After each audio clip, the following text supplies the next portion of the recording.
আসসালামু আলাইকুম ওয়া রাহমাতুল্লাহি ওয়া বারাকাতুহু।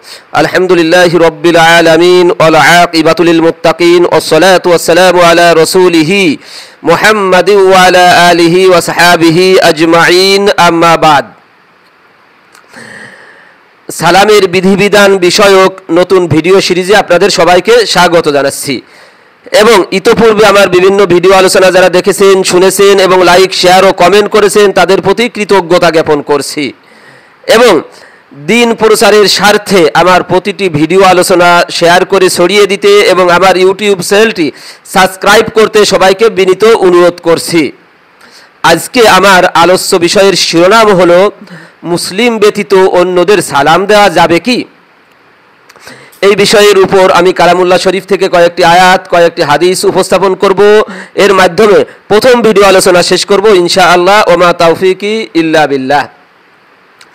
প্রথমেই আমরা সহিহ মুসলিমের একটি হাদিস, সহিহ মুসলিমের সালাম অধ্যায় থেকে একটি হাদিস, গুগল অ্যাপসের ক্রম অনুযায়ী হাদিসটির নাম্বার হবে 5554 নম্বর হাদিস। عن أبي هريرة رضي الله تعالى عنه قال قال رسول الله صلى الله عليه وسلم لا تبدأوا اليهود ولا النصارى, অর্থাৎ তোমরা ইহুদি এবং নাসারাদেরকে সালাম দিবে না।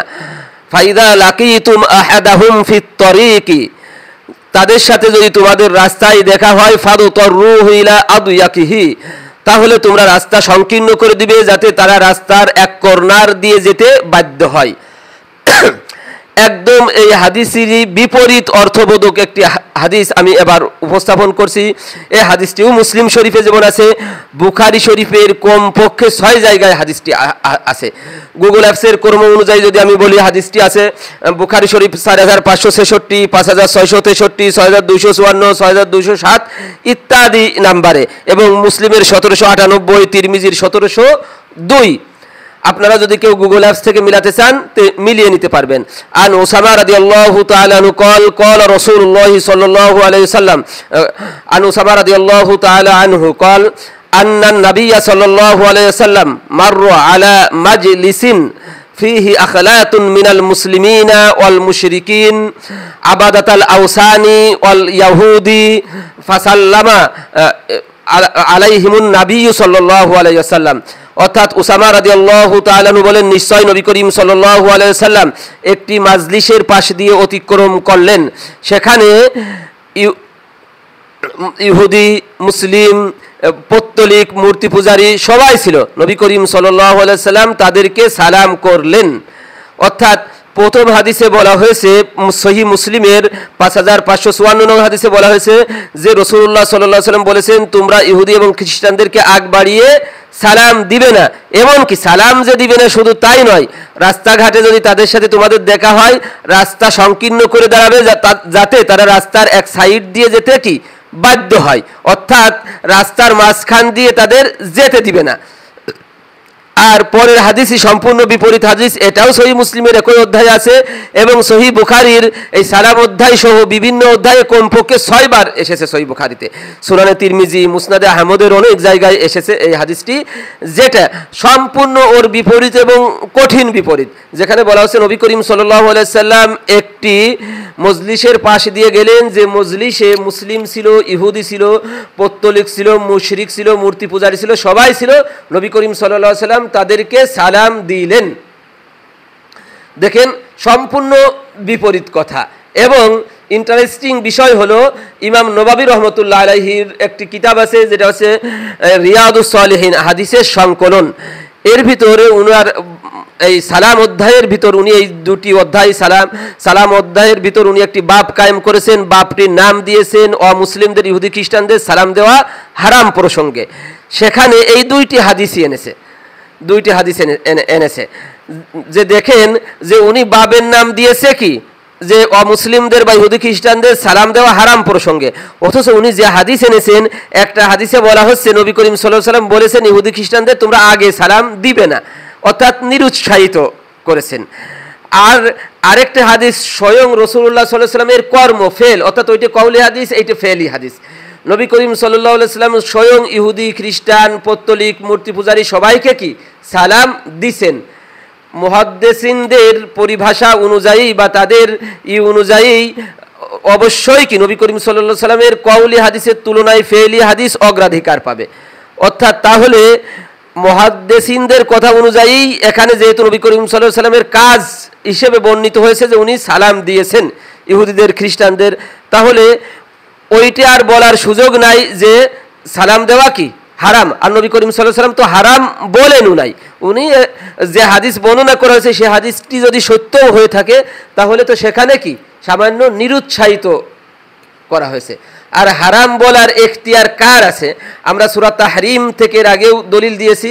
আল্লাহ তাআলা নবী করিম সাল্লাল্লাহু আলাইহি সাল্লাম শুধু নিজ থেকে তার স্ত্রীদের একটি বিতর্কের বিষয়ের কারণে নিজে মধু খাবেন না বলে অঙ্গীকার করেছেন, তাই আল্লাহ তাআলা আয়াত নাজিল করে দিয়েছেন বিসমিল্লাহির রহমানির রহিম, ইয়া আইয়ুহান নাবিয়্যু লিমা তুহাররিমু মা আহাল্লাল্লাহু লাক তাবতাগি মারদাতা আজওয়াজিক, যে আমি হে নবী আমি আপনার জন্য যেটি হালাল করেছি আপনি সেটি নিজের জন্য হারাম কেন করছেন?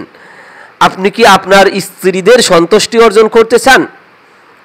অর্থাৎ আল্লাহ যেটি হালাল করেছেন সেটি কারো সন্তুষ্টি অর্জনের জন্য কি হারাম করার সুযোগ আল্লাহ তাআলা কি রাখেননি।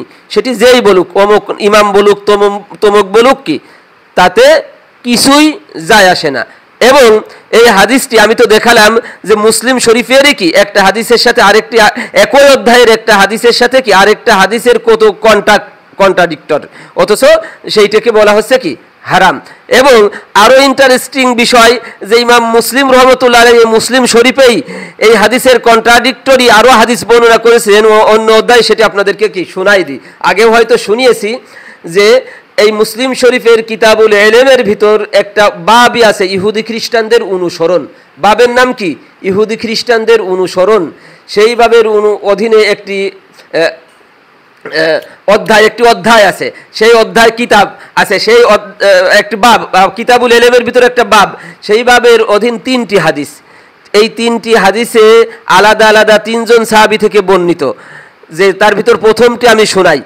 عن أبي سعيد الخدري رضي الله تعالى عنه قال قال رسول الله صلى الله عليه وسلم لا تتبعن سنن الذين من قبلكم شبرا بشبر وذراعا بذراع حتى لو دخلوا في حجر ضب لاتبعتموهم قلنا يا رسول الله اليهود والنصارى قال فمن গুগল অ্যাপসের ক্রম অনুযায়ী 6674, 6675, 6676।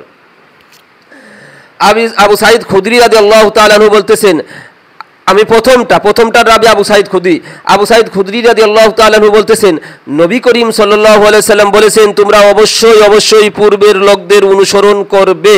কেমন অনুসরণ করবে? শিবরান বিশিবরিন ও জিরাআন বিজিরাইন, 1 বিঘাত থেকে 1 বিঘাত পরিমাণ, 1 হাত থেকে 1 হাত পরিমাণ।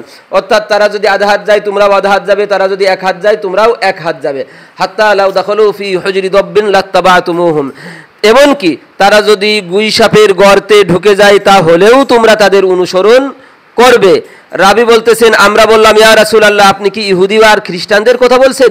ক্বালা ফামান, নবী করিম সাল্লাল্লাহু আলাইহি সাল্লাম বলল তো তবে আর কাদের কথা বলছি? অর্থাৎ তাদের কথাই বলছি। দেখেন এই হাদিসে সরাসরি নবী করিম সাল্লাল্লাহু আলাইহি সাল্লাম বলেছেন যে তাদের অনুসরণ করতে, অর্থাৎ তাদের মানে কোন বিষয়ে অনুসরণ করতে তার জবাব আবার সহিহ বুখারীতে আছে। সহিহ বুখারীর পোশাক পরিচ্ছদ সহ অধ্যায় সহ বিভিন্ন অধ্যায়ে এই হাদিস আছে যে ইবনে আব্বাস রাদিয়াল্লাহু তাআলা আনহুমা থেকে বর্ণিত, তিনি বলেন কানান নবী সাল্লাল্লাহু আলাইহি ওয়াসাল্লাম ইউহিব্বুল মুওয়াফাকাতা আহলিল কিতাবি ফিমা লাম ইউমার ফিহি, নবী করিম সাল্লাল্লাহু আলাইহি সাল্লাম আহলে কিতাবদের অনুসরণ করতে পছন্দ করতেন যে বিষয়ে তাকে কুরআনে কোনো নির্দেশ দেওয়া হয়নি। অর্থাৎ তাহলে ওই হাদিসের ব্যাখ্যা এইটে, অর্থাৎ কুরআনে যদি ওনাকে কোনো বিষয়ে সুনির্দিষ্ট নির্দেশ না দেওয়া হয় সেই বিষয়ে উনি আহলে কিতাব অর্থাৎ পূর্বের কিতাবের যারা অনুসারী ছিল তাদের অনুসরণ করতে ভালোবাসতেন। এবং বুখারীর এই হাদিস বলতেছে আর মুসলিমের ওই হাদিস বলতেছে যে অবশ্যই তোমরা কি তাদের অনুসরণ করবে। তাহলে ওই হাদিস মানে কত কন্ট্রাডিক্টরি, অথচ ওই হাদিসে সহিহ মুসলিমের ওই 5574 শুধু সালাম দিতে নিষেধ করা হচ্ছে না, আরো বরং বলা হচ্ছে যে তাদের পথকে কি তোমরা সংকীর্ণ করে দেবে। মানে কত চিন্তা করেন নবী করিম সাল্লাল্লাহু আলাইহি সাল্লাম সম্পর্কে আল্লাহ তাআলা পবিত্র কোরআনে কি বলেছেন আমরা আগে শুনিয়েছি। সূরা আলে ইমরানের 159 আয়াত, বিসমিল্লাহির রহমানির রহিম, ফাবিমা রাহমাতিম মিনাল্লাহি লিনতা লাহুম ওয়ালাউ কুনতা ফাজ্জান গলিজাল কলবি লানফাদ্দু মিন হাওলিক। আল্লাহর দয়ায় আপনি তাদের প্রতি কি কোমল হৃদয় এর অধিকারী হয়েছিলেন, অন্যথায় আপনি যদি তাদের প্রতি কঠোর চিত্ত হতেন, কঠিন হৃদয়ের অধিকারী হতেন, তাহলে তারা আপনার পিছন থেকে আপনার নিকট থেকে সরে পড়তো। অর্থাৎ আল্লাহ তাআলা বলতেছেন, আল্লাহ তাআলা দয়া করে অনুগ্রহ করে আপনার অন্তরের কোমলতা, নম্রতা, উদারতা কি ঢেলে দিয়েছেন, এই জন্য মানুষেরা কি আপনার আশেপাশে আসছে। আর যদি তা না হতো, আপনার হৃদয়ে যদি কঠিনতা থাকতো, আপনার যদি প্রতিশোধ পরায়ণতা থাকতো, তাহলে অটোমেটিক মানুষেরা কি আপনার কাছেই ভিড়তো না। তো সুতরাং দেখেন আল্লাহর আয়াতেরও কি সাংঘাতিক বিপরীত কথা। তো সুতরাং এইরকম নবী করিম সাল্লাল্লাহু আলাইহি সাল্লামের মতো এরকম মহানুভব ব্যক্তি এইরকম কোনো মানুষের শানে এইরকম কথা কি বলতে পারে না যে তাদেরকে কি তোমরা রাস্তা সংকীর্ণ করে দেবে, যে তারা যাতে রাস্তার এক কর্নার দিয়ে কি যেতে বাধ্য। এটা কোশ্চিন কালেও কি সম্ভবই না, যেটা আল্লাহর আয়াতের বিপরীত, যেটা অন্যান্য হাদিসের বিপরীত, সেটা কোশ্চিন কালেও সম্ভবই হবে না। আর যারা বলবে সম্ভব হবে, তাদের কাছে আমার প্রশ্ন, যৌক্তিকতার খাতিরে যদি আমি স্বীকার করেও নি, তাহলে প্রশ্ন, এই হাদিসের হুকুম মানে কোন জায়গার ক্ষেত্রে প্রযোজ্য হবে? শুধু বাংলাদেশের ক্ষেত্রে প্রযোজ্য হবে? শুধু সৌদি আরবের ক্ষেত্রে প্রযোজ্য হবে? না আমেরিকার ক্ষেত্রেও প্রযোজ্য হবে? এই ইংল্যান্ডের ক্ষেত্রেও প্রযোজ্য হবে? ইন্ডিয়ার ক্ষেত্রেও প্রযোজ্য হবে? অর্থাৎ আমেরিকাতেও কি একজন মুসলমান ওই ইহুদি খ্রিস্টানদের দেখে তাদের রাস্তা সংকীর্ণ করে দেবে? ইংল্যান্ডের মুসলমান রাস্তা সংকীর্ণ করে দেবে? ভারতে একজন মুসলমান হিন্দুদের জন্য রাস্তা সংকীর্ণ করে দেবে? এরা কি কোশ্চিন কালেও কি সম্ভব না। আরো কল্পনা করুন যে নবী করিম সাল্লাল্লাহু আলাইহি সাল্লাম তো প্রথম দাওয়াতের কাজ শুরু করলেন মদিনাতে এসে, মদিনা সনদ কায়েম করে মদিনা সনদের প্রথম ধারায় লিখে দিলেন এই মদিনার মুসলিম, ইহুদি, খ্রিস্টান, পৌত্তলিক সবাই এক উম্মাহ, সবাই এক জাতি। তো সবাই যদি এক উম্মাহ হয়, এক জাতি হয়, আর তাহলে কিভাবে এই অর্ডার উনি দিতে পারেন? আর এই অর্ডার যদি উনি দিতেন, তাহলে মদিনার ইহুদি, খ্রিস্টান, পৌত্তলিক সবাই ওনাকে কি মেনে নিত? কোশ্চিন কালেও না।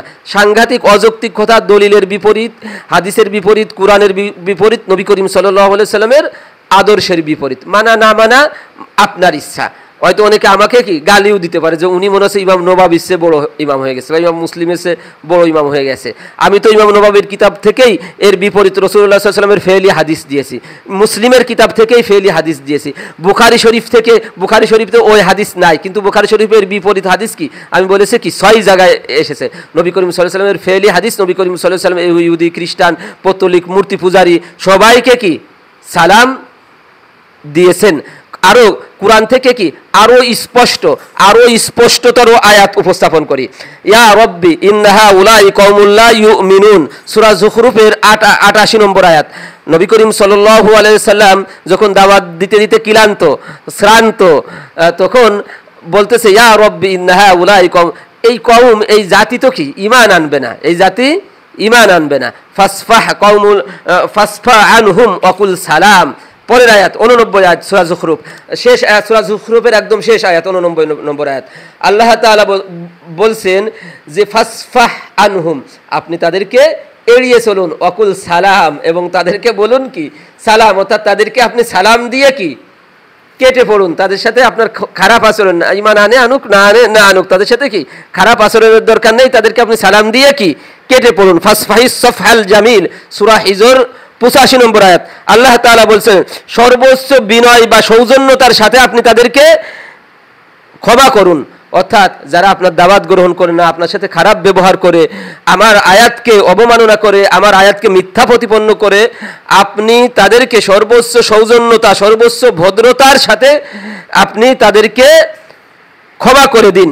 বুঝেছেন না কথা? এছাড়া এরপরেও কি আর কত স্পষ্টতর কি কথা বলা যাবে।